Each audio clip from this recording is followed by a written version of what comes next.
Now, a Kent academic from the London Academy of Trading says there's a crackdown on those using social media platforms to promote investment. They're known as Finfluencers, and there's been a reported rise in them, but there are concerns they have no knowledge in finance. The cost of living crisis is driving individuals to seek other ways to make income. Well, what needs to be done? Well, joining me on the line now is Paddy Osborn. He's from the London Academy of Trading, as I mentioned earlier. Paddy, thank you so much for joining me this evening. Tell us, for those who don't know, it's a new word that's come in. We've heard of influencers, but what's a finfluencer?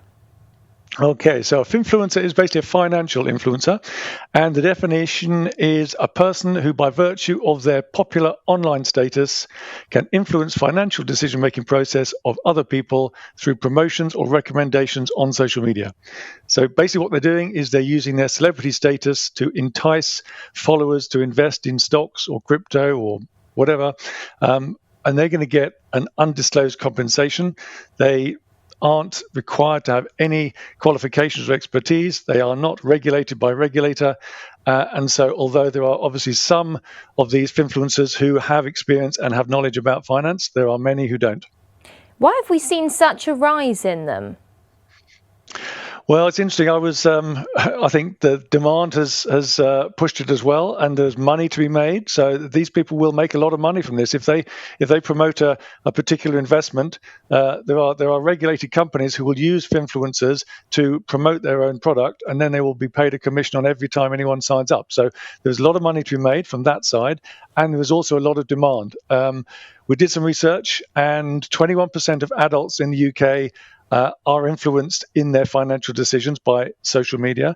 And the real stunning stat really is that for 16 to 34-year-olds, it is 50%, it's 49%. So basically 1 in 2 under 35s will use social media to make their financial decisions.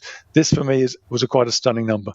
We've even seen this week, quite topical, the online safety bill being passed. So is there anything like that? Is there anything being done to tackle, I suppose, these finfluencers and what, I suppose, could you call it a scam? I'm sure some people, some of the influencers would be urging on sort of the scam end of things, and some are at the very kosher end of things. So, there's a big range of quality in there. But the thing is that none of them need to be regulated. So what needs to happen, I think, is the regulators need to take a firm grip on this. They need to be firm and strong and act on it. Now, they have a difficult job because a lot of these influencers are abroad, hidden online somewhere, hard to access.